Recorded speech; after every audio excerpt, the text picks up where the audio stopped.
मेरा नाम सोनिया है। सर से बाप का साया उठ गया था तो माँ रोज कहती कि बेटी मेरी इज्जत रख लेना, भूल कर भी कोई ऐसा कदम ना उठा लेना जो मेरी मौत का कारण बन जाए।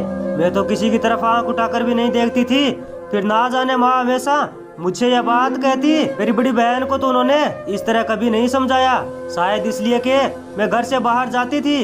हालांकि मैंने किसी गैर लड़के से बात तक नहीं करी थी।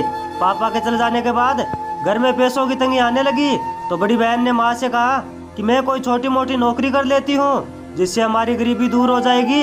लेकिन माँ ने उसे साफ इनकार कर दिया, क्योंकि माँ जमाने से इतनी डरी हुई थी कि हम भी उनकी बातों से डर जाती। मैं भी बड़ी मुश्किल से पढ़ रही थी। मेरी पढ़ाई का खर्च मेरे पापा के दोस्त उठाते थे। अंकल जी बहुत ही अच्छे इंसान थे, वो हमारी हर तकलीफ में साथ खड़े रहते। माँ ने कहा कि घर में तंगी है, मैं को नौकरी दिलवाने से डरती हूँ, जमाना बहुत खराब है, घर से बाहर निकलते ही पल भर में क्या हो जाए पता नहीं चलता। अंकल जी बोले, भाभी जी मैं आपके साथ हूँ, परेशान मत हो, मैं हर महीने घर के खर्च का पैसा भेज दूंगा। उनके दिए पैसों से हमारे दिन अच्छे गुजरने लगे। हमने अपनी बहुत सी ख्वाहिशों को बुला दिया था कि 2 वक्त का खाना मिल जाए, अच्छे दिन आएंगे तो ख्वाहिश पूरी कर लेंगे। मेरी एक सहेली भी थी, एक दिन कहने लगी कि तुम ये पर्ची अपने पास रख लो, बाद में ले लूंगी। मैं किसी को दिखाना नहीं चाहती। मैंने उससे पर्ची लेकर अपनी किताब में रख लिया। मैंने उससे इसके बारे में पूछा तक नहीं, ना ही इसे मैंने खोल कर देखा, क्योंकि ये किसी और की अमानत थी। हमारे घर के पास एक कपड़े की दुकान थी, उसको हमारी गरीबी के बारे में पता था, इसलिए वह अपने पास से सामान दे देता। कभी कभार तो मुझे पैसे लिए बगैर बाहर से सामान भी मंगवा देता। जब अंकल जी खर्च के पैसे देकर जाते तो हम राहुल का उधार चुकता कर देते। राहुल दुकान में कपड़े के अलावा भी कुछ जरूरतों का सामान भी रखता, इसलिए माँ कहीं बाहर तो जाने नहीं देती तो मैं राहुल की दुकान से अपनी पढ़ाई का सामान ले लेती। उस दिन मुझे किताबें खरीदने थी, स्कूल से सीधी राहुल की दुकान पर चली गई तो वो पर्ची मेरी किताब में रखी थी, वो वही राहुल की दुकान में मेरी किताब से निकल कर गिर गई, मुझे पता भी नहीं चला। दूसरे दिन जब मैं स्कूल गई तो वो पर्ची मेरी सहेली ने वापस मांगी। मैंने उसे पर्ची देने के लिए किताब बैग से बाहर निकाली तो उसमें से वो पर्ची गायब थी। यह देखकर मैं बहुत परेशान हुई। मैंने उससे कहा कि शायद गलती से घर पर रह गई, कल ला दूंगी। स्कूल से घर जाने की बजाय मैं सीधी राहुल की दुकान पर गई। इससे पहले कि मैं उसकी दुकान में इधर उधर तलाश करती, उसने मुझे देखकर खुद ही कह दिया कि कल आपकी ये पर्ची दुकान में गिर गई थी, ये लीजिए आपकी अमानत है। मैंने उससे वो पर्ची ली और जल्दी से घर पर आई कि कहीं देर ना हो जाए, माँ घर जाते ही चिल्लाना शुरू कर देगी।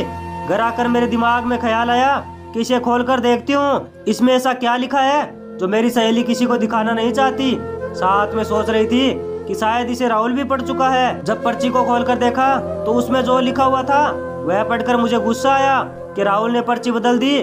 उसने मुझे मेरे नाम की पर्ची लिखकर हाथों में थमा दी थी, इसमें प्यार की बातें और मेरी खूबसूरती की तारीफ के जुमले लिखे थे। राहुल के इस तरह की हरकत पर मैं डर गई और काफी दिनों तक उसकी दुकान की तरफ देखा भी नहीं।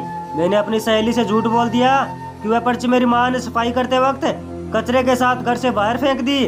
उसने मेरी इस बात को सच मानकर मुझसे कुछ नहीं कहा, लेकिन परेशानी तो ये थी कि वो पर्ची मेरी बड़ी बहन के हाथ लग गई और उसमें यह सब लिखा देखकर मुझे डराने धमकाने लगी कि यह पर्ची मैं माँ जी को दिखाऊंगी। इसलिए मजबूरन मुझे राहुल के पास जाना पड़ा।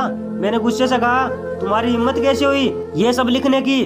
तुम्हारी इस करतूत की वजह से मैं कितनी बड़ी मुसीबत में फंस चुकी हूँ। अब तुम्हारी वो पर्ची दीदी के पास है और इस करतूत के बारे में माँ से कहेगी।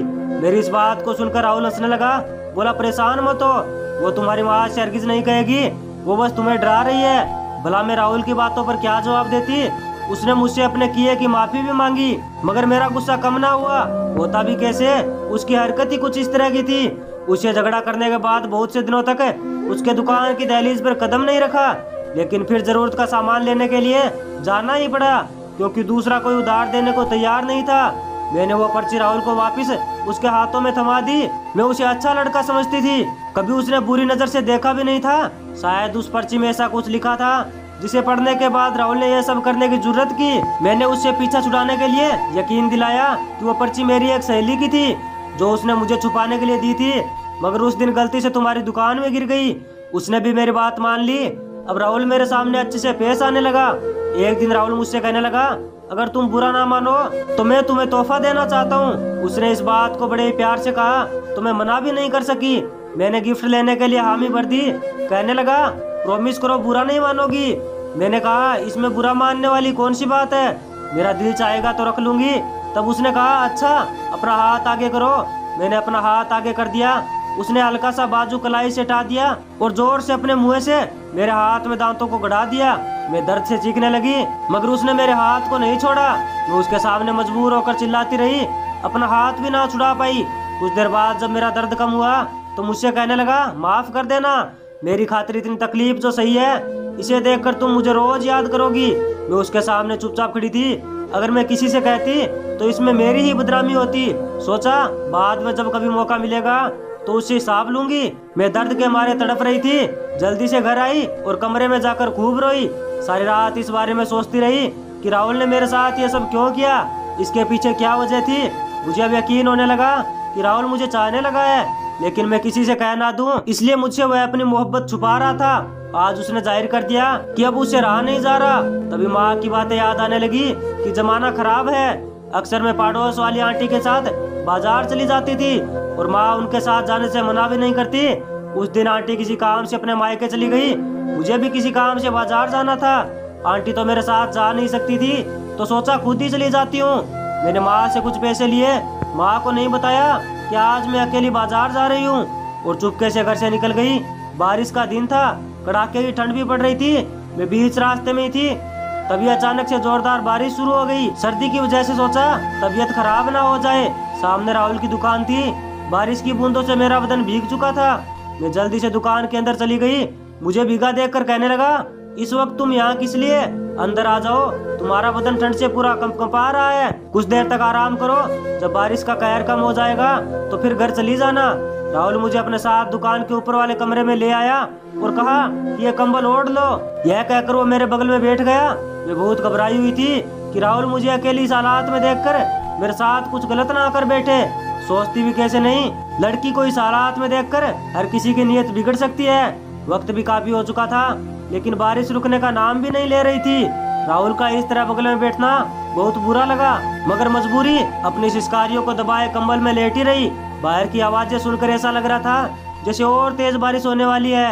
अचानक से बिजली चली गई और कमरे में अंधेरे का सन्नाटा छा गया। तभी राहुल उठ खड़ा हुआ और कहने लगा मैं नीचे से टॉर्च लेकर आता हूँ। इतना कहकर वो नीचे चला गया। तभी कुछ देर बाद अचानक अंदर से दरवाजा लॉक होने की आवाज सुनाई दी। इससे पहले कि मैं उसे कुछ कहती, मेरे पास आकर खड़ा हो गया। तभी उसने अपने हाथ से मेरा मुंह बंद कर दिया और मुझ पर ऐसा कयामत का पहाड़ गिराया जो सारी जिंदगी मेरे दामन पर बोझ हो गया। मैं एकदम से बेहोश होकर बिस्तर पर पड़ी रही। उसे एक पल के लिए भी तरस न आया। इससे पहले कि मैं होश में आती, वो मेरी इज्जत से खिलवाड़ कर नीचे भी चला गया था। मैं वहीं बिस्तर पर पड़ी आंसू पोंछ रही थी। मेरा तो सांस लेना तक दुश्वार हो रहा था। मुझे घर जाने के लिए भी देर हो रही थी। मैं बिस्तर से उठकर लड़खड़ाती कदमों से घर की तरफ चल पड़ी। चारों तरफ पानी भरा हुआ था। कैसे जैसे घर के दरवाजे तक पहुंची। माँ ने मुझे देखते ही कहा कितनी देर से आई है, आज बादल बने हुए थे, ना ही जाती तो अच्छा था। तुम्हारी आंटी भी बेचारी परेशान हुई होगी। मैंने माँ से कुछ नहीं कहा। कमरे में जाकर गीले कपड़ों को बदला और कंबल में दुबट कर सो गई। मैं बहुत घबराई हुई थी। सारी रात आंखों से आंसू गिरते रहे। पता ही नहीं चला कि मुझे नींद कब आई। इस भयानक रात के बाद मेरी जिंदगी पूरी तरह से बदल चुकी थी, क्योंकि जिस आदमी पर मैंने एतबार किया उसी ने मेरी अकेली का फायदा उठाया। ना जाने ये कौन से पाप की सजा मिली थी। इतना खौफ खाया कि मैं उसके दुकान की तरफ जाने से भी कतराने लगी। इससे अच्छा था कि मैं वहीं बारिश में खड़ी तड़पती रहती। मैं सारा दिन बिस्तर पर पड़ी अपनी किस्मत को कोसती रहती। मुझे इस हालात में देखकर दीदी माँ से कहने लगी कि चलो मेरे साथ, इसे डॉक्टर के पास ले चलते हैं। दिन ब दिन तबीयत बिगड़ती जा रही है, लेकिन मैं अब घर से बाहर कदम भी नहीं रखना चाहती थी, इसलिए उनके साथ जाने से मना कर दिया। लेकिन माँ की जिद के आगे मेरी एक ना चली और मुझे जबरदस्ती डॉक्टर के पास ले आई। डॉक्टर ने मेरा चेकअप किया और मुझे चेक करने के बाद डॉक्टर ने जो मेरी माँ से कहा वह सुनकर तो सबके होश ही उड़ गए। कहने लगा अब और वक्त जाया मत करो, जितनी जल्दी हो सके इसकी शादी करवा दो, यही आपके लिए बेहतर रहेगा। घर आने के बाद माँ ने मुझे पूछा कि क्या बात है, क्या तुमने किसी के साथ रातें गुजारी है या फिर किसी ने तुम्हारी इज्जत से खिलवाड़ किया है। मैंने जुबान नहीं खोली तो माँ को बड़ा अफसोस हुआ। मेरी दीदी भी मुझसे इसके पीछे की वजह पूछती रही, मगर मैंने उनकी किसी भी बात का कोई जवाब नहीं दिया। जब यह बात अंकल जी को पता चली तो उन्होंने देर ना करते हुए मेरे लिए एक लड़का ढूंढ लिया। वहाँ से कहने लगे भाभी जी लड़का बहुत ही शरीफ और समझदार है, मगर उम्र में बेटी से थोड़ा बड़ा है, खाते पीते खानदान से है, किसी चीज की कोई कमी नहीं। अगर आपको कोई एतराज ना हो तो रिश्ते की बात पक्की कर दे। माँ बिना किसी एतराज के मान गई और मेरी शादी होते देर भी नहीं लगी और मुझे उसके साथ ससुराल भेज दिया। शादी की रात में डरी सहमी बैठी थी कि अब मेरा क्या होगा। उसने जैसे ही मेरे चेहरे से घूंघट उठाया तो एकदम से घबरा उठी, क्योंकि मेरे सामने अंकल की उम्र का बूढ़ा आदमी खड़ा था। वो मुझसे कहने लगा, मैं आपसे शादी करना नहीं चाहता था, मगर माँ ने मजबूर कर दिया। मैं हैरानी से उसकी तरफ देखने लगी। पहले तो मुझे समझ नहीं आया कि यह इस तरह की बातें क्यों कर रहा। मेरे पूछने पर कहने लगा, मुझे माफ कर दो, उस दिन आपकी कोई गलती नहीं थी और ना ही राहुल की, बल्कि उस रात मैंने आपके दामन को दागदार किया था। यह सुनकर मुझे फिर से उस भयानक रात की याद आने लगी। मैंने गुस्से से पूछा, ये क्या कह रहे हो और ये सब तुम्हें कैसे मालूम? तो वो कहने लगा, दरअसल उस रात मैं भी सर्दी के मारे उसी कमरे में कंबल ओढ़ कर लेटा था। जब आपको राहुल उस कमरे में अपने साथ लेकर आया तो आपके बदन को देखकर मेरे अंदर हवस जाग उठी। उस रात बिजली नहीं गई थी, बल्कि मैंने दुकान का स्विच ऑफ कर दिया था। जब राहुल टार्च लेने अंदर गया तो मौका देखकर मैंने अपने जिस्म को ठंडा कर लिया और किसी से कुछ कहे बगैर दुकान से चला गया था। उसकी इस बात को सुनते ही मेरे कदमों तले से जमीन खिसक गई। वो मुझसे कहने लगा, मुझे माफ कर दो, इस बात के बारे में किसी से मत कहना, मुझे हवस के शैतान ने घेर लिया था। मैंने गुस्से से कहा, किसी अनजान लड़की को अकेली देखकर ये सब करने में जरा सी भी शर्म नहीं आई। आपके किए की सजा तो आपको ही मिलनी थी, लेकिन अब मैं उससे क्या कहती? आखिर वो मेरा पति बन चुका था। उसे अपने किए पर अफसोस हो रहा था। मैं भी सोच में पड़ गई कि अगर उस दिन राहुल से पूछ लेती तो शायद मुझे इस बूढ़े से शादी ना करनी पड़ती। मैं राहुल को बेवजह ही गलत समझ बैठी थी, लेकिन मैं भी अपनी बदनामी के डर से इस बात को छुपाए रखा। कहीं ना कहीं गलती मेरी भी थी, मगर ऊपर वाले का इंसाफ तो देखो, जिसने मुझे इस रास्ते पर लाकर खड़ा किया था। आज मैं दुल्हन बनकर उसी के सामने बैठी थी। मैंने अपने पति से वादा किया कि इस बात के बारे में किसी से नहीं कहूंगी। मैं सोच रही थी कि वक्त भी कितना बलवान है, हम लोगों के बड़े बड़े ऐब भी ढक लेता है और हम इंसान कितने छोटे हैं जो तिनके को भी सातिर बना देते हैं। शायद पहले से ही मेरी किस्मत में यही बुढ़ा मिलना लिखा था। उस दिन मेरी गलती ये जरूर थी कि मुझे राहुल की दुकान में ना जाकर सीधा घर जाना चाहिए था, लेकिन जो ऊपर बैठा सब कुछ देख रहा है वो वक्त आने पर इंसाफ जरूर करता है। और आज मेरे साथ भी वही हुआ। जिसने अपने हाथों मेरी जिंदगी बर्बाद की थी, मेरी उसी से शादी करवा दी। बेशक दोस्तों जमाना खराब है, लेकिन खराब किया किसने, उसके जिम्मेदार भी तो हम खुद ही हैं। लड़कियों की अच्छाइयों के साथ साथ लड़कों को संस्कार भी देना जरूरी है, ताकि मेरी तरह किसी लड़की की इज्जत के साथ खिलवाड़ ना करे।